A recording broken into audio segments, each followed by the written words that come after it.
من کی دنیا میں ڈوبے بغیر سراغ زندگی پایا جانا مشکل ہی نہیں، ناممکن بھی ہے۔ اپنے من کا تعارف نہ ہو تو اپنے رب کا تعارف بھی حاصل نہیں ہو سکتا۔ اس کے باوجود ہمیں عرفان خدا کے دعوے دار جا بجا نظر آتے ہیں۔ من کو مارا بھی جاتا ہے اور من کی جیت کی تگ و دو بھی کی جاتی ہے۔ یہی وہ مسلسل کاوش ہے جو تمام زندگی جاری و ساری رہتی ہے۔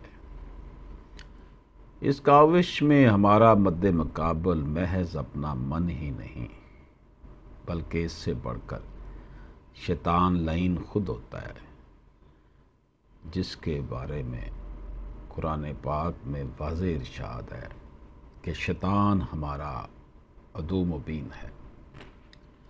اس کے شر سے ہمیں ہر لمحہ اور تمام تر دور حیات میں خبردار رہنے کی تلقین فرمائی گئی ہے۔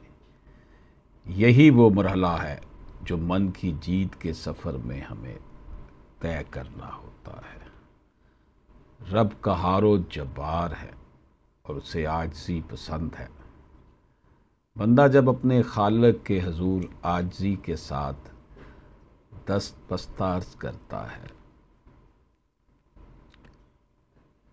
تو خالق اپنے بندے کے عجز کی لاج رکھ لیتا ہے اور اسے وسعتیں اور آسانیاں عطا فرماتا ہے۔ ابلیس نے عاجزی کی بجائے ہٹ درمی کا راستہ چنا، یوں اس کی ساری عبادتیں، ریاضتیں بے معنی ہو کر رہ گئیں۔ من کی نگری وہ گوٹھ ہے جس میں کوئی بھی آپ کی مرضی کے بغیر آباد نہیں ہو سکتا۔ یہ نگری کہنے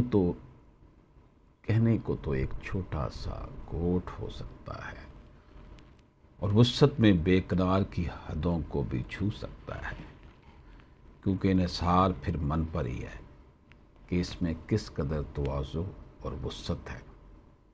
ہمیں اپنے من میں ڈوب کر زندگی کے اس راز کا سراغ لگانا پڑے گا۔ گویا من سے دوستی سے قبل من سے آشنائی از حد ضروری ہے۔ من سے آشنائی کیا بہت آسان کام ہے؟ معلوم نہیں۔ ہم نے تو ہر کسی کو یہ کہتے سنا ہے کہ خود کو پہچانو، مگر بعض دفعہ ہزار تدبر سے بھی یہ خدا حل نہیں ہوتا کہ وہ کیا گردوں تھا کہ جس کا ہے تو ایک ٹوٹا ہوا تارا۔ من آشنائی خدا آشنائی ہی کا دوسرا نام ہے۔ خدا شناسائی کے لیے خدا کے قریب ہونا ہوگا، اس کے لیے خدا کے راستوں کی تلاش کرنی ہوگی اور ان راستوں کے رازدانوں سے رابطہ استوار کرنا ہوگا۔ خدا کے راستوں کے رازدان وہ ٹوٹے ہوئے من جن کے بارے میں خدا نے خود فرمایا کہ میں ٹوٹے ہوئے دلوں میں رہتا ہوں۔ دکھی انسانیت کی دادرسی کے مختلف انداز ہو سکتے ہیں۔ ان کی باتیں سننا، ان کی تلافی کرنا، ان کی دل جوئی کرنا، تواضع سے پیش آنا۔ جتنا بڑا من ہوگا اتنی ہی بڑی تواضع دکھلائے گا۔ جتنی بڑی تواضع ہوگی اتنے زیادہ مہمان ہوں گے۔ جتنے زیادہ مہمان ہوں گے تو اتنا ہی بڑا مہمان خانہ، گوٹھ اور شہر ہوگا اور من کی نگری کی وسعت کا تعین ہوگا۔ یوں من کو ایسے بے شمار تجربات کا سامنا کرنا پڑ سکتا ہے جن کی وجہ سے اس من کی نگری کو شہر امان کا درجہ مل سکتا ہے۔ بہت شکریہ۔